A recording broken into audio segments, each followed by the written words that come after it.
आइन ए अकबरी। आइन ए अकबरी के बारे में आज देखने वाले हैं कि इनके बारे में कौन कौन से सवाल पूछा जाता है बोर्ड के द्वारा। पहला क्वेश्चन है अकबरनामा का तृतीय खंड है, यानी अकबरनामा जो 3 भागों में विभाजित है उनमें से तीसरा खंड पूछ रहा है कि इनमें से जो तीसरा खंड है वो कौन सा है। तो बाबरनामा, अकबरनामा, तहकीक हिंद, इनमें से कोई नहीं। तो इनमें से कोई नहीं है करेक्ट होगा, क्योंकि जो ये है अकबरनामा का तृतीय खंड है आइन ए अकबरी। उनका क्या नाम था? आइन ए अकबरी। तो ऑप्शन नंबर डी जो होगा वो सही हो जाएगा, कोई नहीं। आइन ए अकबरी को किसने लिखवाया है? यानी कि आइन ए अकबरी जो लिखा गया है, इसके कहने पर आइन अकबरी को लिखा गया। तो जो है अकबर के कहने पर आइन ए अकबरी को लिखा गया है। अकबरनामा के कौन सा भाग को आइन ए अकबरी कहा जाता है? क्या कहा जाता है? अकबरनामा के कौन सा भाग को आइन ए अकबरी कहा जाता है? तो आप जानते हैं कि अकबरनामा को 3 भागों में बांटा गया है। उनमें से तीसरा जो भाग है उनको आइन ए अकबरी के नाम से जाना जाता है, और ये सबसे फेमस भी है। क्या है? यही सबसे ज़्यादा फेमस है। आइन ए अकबरी की अनुवाद किया अंग्रेजी में, यानी आइन ए अकबरी को फारसी भाषा में अबुल फजल ने लिखा था।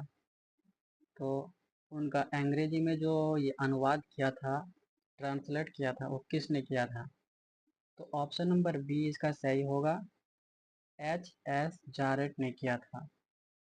और ये जो नंबर 1 यानी कि ए नंबर में है हेनरी बेवरेज, इन्होंने पूरा बाबरनामा का ही अनुवाद किया था अंग्रेजी में। तो अगर यहाँ पे आइन ए अकबरी के जगह आइन आइन ए अकबरी की जगह अगर बाबरनामा कहे कि बाबरनामा का अनुवाद किसने किया है अंग्रेजी में, तो ऑप्शन नंबर ए हो जाएगा, हेनरी बेवरेज। लेकिन यहाँ पूछा क्या है? पूछा है आइन ए अकबरी के अनुवाद किसने किया। तो आइन ए अकबरी का जो अनुवाद किया है एच जारेट ने किया है। अशोक के बाद दूसरा महान सम्राट सम्राट कौन है? यानी कि अब भारत में जो देखा जाए तो सबसे ज़्यादा अशोक को ही माना जाता है कि क्या है वो सम्राट, यानी कि काफ़ी ताकतवर महान सम्राट माना जाता है अशोक को। लेकिन कहता है कि अशोक के बाद दूसरा महान अगर कहा जाए किसी को महान सम्राट में, तो किसको कहा जाना चाहिए? तो दूसरा सम्राट जो कहा गया है वो अकबर को कहा गया है। किसको कहा गया है? अकबर को कहा गया है। अकबर के संरक्षक कौन थे होना चाहिए? क्या कहता है कि अकबर के कौन जो है वो संरक्षक थे? तो अकबर के संरक्षक जो थे वो बैरम खां थे। कौन थे? बैरम खां। क्योंकि अकबर जब बहुत छोटे थे तो उनका हर एक चीज़ देखभाल करने वाला कौन था? ये बैरम खां ही था। कौन था? ये बैरम खां ही था। आइन ए अकबरी किसने लिखा है? आइन ए अकबरी को किसने लिखा है? तो आइन ए अकबरी को लिखने वाला कौन है? अबुल फजल। अबुल फजल ने उसे लिखा है। आइन ए अकबरी को लिखने वाला अबुल फजल। आइन ए अकबरी को किसने भागों में खंडित किया गया? सॉरी, यहाँ पे किसने नहीं होगी, यहाँ पे हो जाएगी आपका, यहाँ पे कितने होना चाहिए, कितने भागों में खंडित किया गया है। तो आइन ए अकबरी को जो है 5 खंडों में विभाजित किया गया है। कितना खंडों में? 5 खंडों में। 5 खंडों में आइन ए अकबरी को विभाजित किया गया है।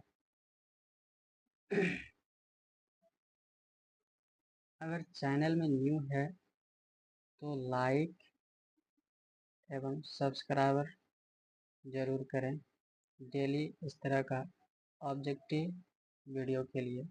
एवं बोर्ड से जुड़े कोई भी नोटिफिकेशन, जैसे कि रिजल्ट का हो, या फिर डमी रजिस्ट्रेशन कार्ड हो, या फिर ओरिजिनल रजिस्ट्रेशन कार्ड हो, एडमिट कार्ड हो, मार्कशीट कार्ड हो, कोई भी किसी भी प्रकार का कार्ड हो, आप अगर उनके जानकारी लेटेस्ट में लेना चाहते हैं तो इस चैनल को सब्सक्राइब करने की कोशिश करें, ताकि आपको सबसे पहले नोटिफिकेशन पहुंचे और आप उसका लाभ उठा सकें।